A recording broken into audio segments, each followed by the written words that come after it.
शुभ प्रभात।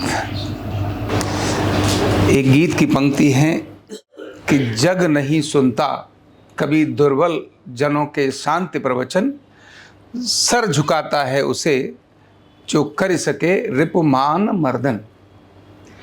हृदय में हो प्रेम लेकिन शक्ति भी कर में प्रबल हो, यह सफलता मंत्र है, करना इसी की साधना है। जहाँ मैं कल जा रहा हूँ दक्षिण अफ्रीका, 10 दिन की यात्रा पर कल से मैं होऊंगा। हृदय में हो प्रेम लेकिन शक्ति भी कर में प्रबल हो, ये कितना जरूरी है। और जग नहीं सुनता कभी दुर्बल जनों का शांत प्रवचन। जो लोग दुर्बल होते हैं, जो कमजोर होते हैं, उनके कभी कोई शांति के प्रवचन नहीं सुनता। दो लोगों में लड़ाई हो रही है और एक तीसरा कांगड़ा सा पतला पुतला कुछ कहीं आ जाए कहीं से, और वो कह रहे भैया लड़ो मत, लड़ना बुरी बात होती है। तो दोनों मिलकर पहले इसके थप्पड़ा मारेंगे, टोपड़ा तोड़ के पीछे घुमा देंगे, और इसके बाद में कहेंगे अब फिर लड़ेंगे। बोले चलो अब लड़ते हैं। आपस में लड़ रहे थे, लड़ाई छोड़कर पहले उसको ठोकेंगे, उसके बाद उसको बात करेंगे। 1947 से पहले कुछ समय भारत की ऐसी स्थिति थी कि जहां मैं जा रहा हूं, 1947 से पहले गांधी जी भी वहां गए थे। और गांधी जी एक बहुत बड़े वकील थे जिनकी मैं आपको कहानी सुनाऊंगा। और आज उस देश में भारत के प्रति भाव और तब के भाव में जमीन आसमान का फर्क है। महात्मा गांधी जी के बारे में हम सब जानते ही हैं कि बहुत बड़े वो वकील थे, अधिवक्ता थे। उन्होंने भारत के स्वतंत्रता संग्राम में अपना एक बहुत बड़ा योगदान दिया। जब वो पढ़ाई करने के लिए इंग्लैंड गए, इंग्लैंड से वापस आए तो भारत में उनका धंधा नहीं चला, काम धाम नहीं चला। फिर से वो यहाँ से बाहर चले गए और वहीं उन्होंने प्रैक्टिस करने का मन बनाया। और तब वो साउथ अफ्रीका में घूम रहे थे, जा रहे थे एक स्थान से दूसरे स्थान पर। उन्होंने फर्स्ट क्लास की टिकट ली। अब ट्रेन में फर्स्ट क्लास की टिकट लेकर बैठ गए तो जाने के बाद आते ही वहाँ का जो टिकट चेकर था, उसने जिनको देखा और देखते ही आग बबूला हो गया। और जो जो महिमा मंडन गालियों से करना था वो सब करके कह दिया तू यहाँ कैसे, फर्स्ट क्लास डिब्बे में तू कैसे बैठ सकता है। क्योंकि लिखा हुआ था Indian dogs are not allowed. क्या लिखा था? Indians and dogs are not allowed. यहां इसमें यानी फर्स्ट क्लास के कोच में, यानी ट्रेन की बात कर रहा हूं मैं, जहाज और बाकी की बात नहीं कर रहा हूं। वहां ये लिखा था क्योंकि तब भारत गुलाम देश था। अंग्रेजों ने अपना कब्जा किया हुआ था। जहां जहां अंग्रेज थे, भारत को डाउन रखना है यह सोच करके इंडियंस को दुनिया में कहीं वैल्यू नहीं थी। और इसीलिए भी नहीं थी क्योंकि जो देश गुलाम है कौन वैल्यू करेगा उसको, कौन उसके प्रवचनों को सुनेगा। तुम्हारा होगा ज्ञान विज्ञान बहुत बढ़िया, लेकिन क्या है तुम्हारे देश का हाल? तुम बोलते हो तुमने 0 दिया, 0.5 दिया, लेकिन ये क्या है? 4 लोग आपस में लड़ते रहते हैं, कोई भी आकर तुम्हारे ऊपर कब्जा करता है। बदतमीज उल्लू के पट्टे। मतलब जो कहा जा सकता है वो कहा जा सकता है, क्योंकि जो दुर्बल है, जो कमजोर है, उसको कोई भी आकर सुना सकता है। और ऐसा ही था। वह गांधी जिसके कारण इस देश का इतना बड़ा आंदोलन, उसके अंदर एक भूमिका चली, उनको वहां से बेइज्जत करके और जनरल कोच में बिठा दिया। जनरल कोच में भी लोगों ने गालियां दी, उनके साथ झगड़ा किया, मारपीट की, और एक वहां जो पीटर जोन्स वर्क करके स्टेशन है वहां पर उनको उतार दिया, ट्रेन से उतार दिया। ऐसी स्थिति अपने देश की उस समय पर थी। बैरिस्टर थे वो, क्या थे और कहां से पढ़े थे? लंदन से पढ़े थे, भारत से नहीं। बेशक लंदन से पढ़ा सही, लेकिन उसको भी, और साउथ अफ्रीका में, क्योंकि उस समय पर अंग्रेजों का प्रभाव था और वहां पर उनका साम्राज्य था और रंगभेद था। जो गोरे लोग, जो यहाँ के लोग थे, बाकी जो काले लोग थे, उनको वो विरोध चलता था। और भारत तो रंगभेद के अलावा भी, क्योंकि भारत गुलाम था, कोई वैल्यू नहीं थी यहाँ के भारत के लोगों को, उनको उतार दिया। ये अलग बात है कि महात्मा गांधी ने केस किया इंग्लैंड में जाकर, और उसके लिए रेलवे को उन्होंने कहा कि अगर तुम्हारे को Indians and dogs are not allowed अगर ये है ही, तो तुमने मुझे फर्स्ट क्लास की टिकट क्यों दी? बस केवल इतनी बात बोली। और उस पर वहाँ के जो रेलवे है उसने भी क्षमा मांगी और अफ्रीका की गवर्नमेंट ने भी उस पर अपोलोजाइज लिख कर दिया।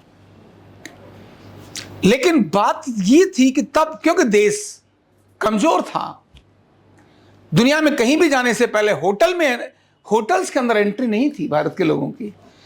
जो 5 स्टार होटल है उसमें भारत का व्यक्ति नहीं रह सकता था, ऐसी स्थिति। लेकिन आज सिनेरियो बदल गया है। आज भारत जिस देश ने दुनिया पर राज्य किया, और वो देश ये कहता था भारतीय लोगों को तो हमें इसीलिए राज्य करना जरूरी है। भारत के लोग कितने सौभाग्यशाली हैं कि उनको वहां के लोगों को राज्य करना नहीं आता, हम कम से कम वहां राज्य तो कर रहे हैं, देश चलाना नहीं आता इन लोगों को, ऐसा बोलते थे। और आज वही देश, उसके अंदर हमारे ऋषि आज वहाँ का देश चला रहा है। उनको कैसे देश चलाना चाहिए, हमारे देश का ऋषि कौन? ऋषि सुनक आज वहाँ के राजा है और वो देश चला रहे हैं। साउथ अफ्रीका में भी जिस जगह से गांधी जी को निकाल करके रेल से उतार के नीचे फेंक दिया था, आज वहाँ पर महात्मा गांधी के नाम से बहुत सारे उपक्रम चल रहे हैं। महात्मा गांधी के नाम से उपक्रम चल रहे हैं, और न केवल उपक्रम चल रहे हैं, भारत के जो लोग हैं उनको बहुत सम्मानजनक रूप से आज देखा जाता है। भारत के लोगों ने वहां की इकोनॉमी में एक बहुत बड़ा योगदान दिया है। आज भारतीय होना वहां पर जाने के लिए एक बहुत सम्मान का विषय होता है। वक्त बदलता है, क्यों? क्योंकि भारत जागा, भारत की चीजों को दुनिया ने समझा, दुनिया ने देखा कि भारत का एक योग अकेला सारी दुनिया को बदल के रख सकता है। अब दुनिया के अंदर एक चर्चा है, पहले 2G नेटवर्क था, फिर 5G 4G आया, फिर 5G आया, तो भारत, दुनिया के लोगों ने भारत में आके देखकर कहा अरे अब तो भारत भी 5G हो गया है। तो एक विदेशी पत्रकार ने भारत के बारे में बोले भारत को 5G नहीं चाहिए, 6G हो जाएगा। ऐसा नहीं है, 5G और 6G नहीं, भारत तो गुरु जी है। क्या है? भारत गुरु जी है, भारत तो गुरु ही है। तो ऐसा ही गुरु भारत आज इस वेलनेस न्यूरोथेरेपी को लेकर साउथ अफ्रीका में जा रहा है। और वेलनेस न्यूरोथेरेपी यानी अर्धनारीश्वर चिकित्सा वहां के लोगों की भी आवश्यकता है, इसीलिए चर्चा का विषय है कि भी न्यूरोथेरेपी यानी स्वास्थ्य सभी को चाहिए। जब बिना दवा के व्यक्ति ठीक हो सकता है तो दवा की क्या आवश्यकता? जब बिना सर्जरी के व्यक्ति ठीक हो सकता है तो सर्जरी की क्या आवश्यकता? आज भारत के इस ज्ञान विज्ञान को दुनिया इस प्रकार देखकर लेती है। कभी भारत के व्यक्ति को भी लेने से पहले धत्कार करके फेंक देती थी, क्योंकि भारत उस समय कमजोर था। आज भारत कमजोर नहीं था, भारत के लोगों की सोच कमजोर थी। भारत कमजोर कभी नहीं था, केवल उस समय भारत के लोगों की सोच कमजोर थी। भारत के प्रति वो ग्लानि करते थे, मैं हिंदू हूं ये कहने से ही डरते थे, क्योंकि उनके दिमाग में भाव जगा दिया था। आज भारत के लोग गर्व के साथ दुनिया में कहते हैं हम हिंदू हैं, और इसी नाते से हिंदू संस्कृति के नाते से ही दुनिया आज भारत का रिस्पेक्ट करती है। इसीलिए एक बड़ा इस्लामिक कंट्री अयोध्या के मंदिर से पहले वहां के मंदिर का निर्माण हुआ है। कहां पर? दुबई के अंदर, जो तेल का एक बहुत बड़ा भंडार, दुनिया के अंदर एक रिच कंट्री है जिसके पास पैसा बहुत अधिक है, लेकिन वहां वो मंदिर का निर्माण कर रहा है। जगह जगह दुनिया का सबसे बड़ा अक्षरधाम मंदिर अमेरिका के अंदर बन रहा है। भारत से भी बड़ा, दुनिया का सबसे बड़ा मंदिर अमेरिका में बन रहा है। ऐसी भारतीय संस्कृति एक नहीं, अनेक चीजें जो भारत की गुणवान थी उनकी वैल्यू कोई नहीं करते थे, आज वैल्यू करते हैं। इसीलिए कहीं भी जाने से पहले प्रधानमंत्री गीता प्रस्तुत करते हैं, किसी जाते समय किसी भी राष्ट्राध्यक्ष को गीता प्रस्तुत करते हैं, और वह देश गीता को लेकर कहता है आज आप हमको आज दे रहे हो, हमने तो अनेक वर्षों पहले ही इस पर अध्ययन करके लोगों को प्रशिक्षण देना शुरू कर दिया। फर्क इतना है कि हम वो प्रशिक्षण अंग्रेजी में दे रहे हैं, आप हमें संस्कृत में दे रहे हो। पढ़ा आपका ही है।